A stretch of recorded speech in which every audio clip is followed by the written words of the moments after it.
Friends and family gathered, their faces etched with sorrow, as they paid their last respects to a man who had touched so many lives. Among the mourners were 3 dogs: Bruce, a sturdy German Shepherd; Selena, a sleek Labrador; and Tyson, a playful beagle. The trio had always been by Adrian's side, accompanying him on walks through the park and lounging in the sunlit corners of his studio. But today, their behavior was anything but calm. As the priest spoke words of comfort, the dogs began to whimper and pace restlessly. Suddenly, they darted toward the freshly dug grave, their paws digging furiously into the earth, sending clumps of soil flying. Gasps erupted from the crowd as bewildered attendees watched the scene unfold. Officer Clara Morena, who had been assigned to monitor the funeral for safety, felt a jolt of unease. She had seen many things in her years on the force, but this was different. The dogs' frantic digging seemed desperate, almost as if they were trying to communicate something profound. "Get back," Clara shouted, moving toward the dogs.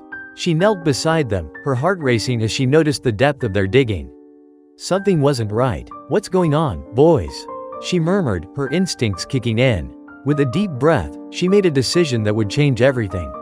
"We need to open the grave," she declared, her voice firm. The crowd murmured in disbelief, but Clara's authority silenced their protests.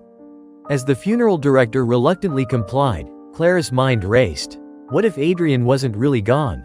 What if the dogs knew something she didn't?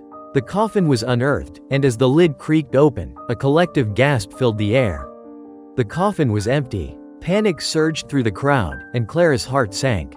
"Call for backup," she ordered, her voice steady despite the chaos. This was no ordinary case. Adrian Solis had been kidnapped, and the funeral was nothing more than a cruel ruse.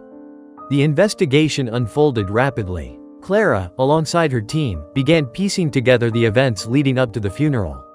They discovered that Adrian had been missing for days before the ceremony, and the local police had been working tirelessly to find him. The dogs, however, seemed to hold the key to his whereabouts. Bruce, Selena, and Tyson were taken to the last known location where Adrian had been seen. With their keen senses, they led Clara and her team through winding alleys and abandoned buildings. As they approached an old warehouse on the outskirts of town, the dogs became agitated, barking and tugging at their leashes. Clara signaled for silence and motioned for her team to surround the building. With a nod, they burst through the door, guns drawn. Inside, the dim light revealed a chilling sight. Adrian, chained to a wall, his face gaunt but eyes filled with hope. "Adrian!" Clara shouted, rushing to his side as the dogs bounded forward, their tails wagging furiously. The moment was electric. The reunion was bittersweet but full of relief. Adrian's face lit up as he saw his faithful companions, who had never given up on him. But the danger wasn't over yet. From the shadows emerged Robert Alenk, a man with a reputation for unspeakable acts. Clara's team quickly apprehended him, the dogs barking fiercely as if they understood the gravity of the situation. As Adrian was freed, he hugged Bruce, Selena, and Tyson tightly, tears streaming down his face. "You found me," he whispered, overwhelmed with gratitude.